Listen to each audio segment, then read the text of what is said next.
Ayan na nga, isang mapagpalang gabi po sa atin lahat ulit mga kabikulana. Welcome back sa aking munting channel. Ayan, panibagong vlog na naman tayo today dahil meron na naman tayo napuntahan at natuklasan na mas magandang lugar at mas nagagandahang mga Christmas light at mga nagagandahang parol.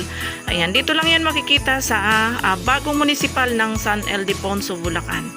Napakaganda, di ba? O, nakakatuwa sa mga may mga anak dyan, dalhin nyo dito. Kaya tara guys, samahan nyo ko para libutin natin ang buong paligid nito para matunghayan ninyo ang napakagandang lugar. Okay, let's go!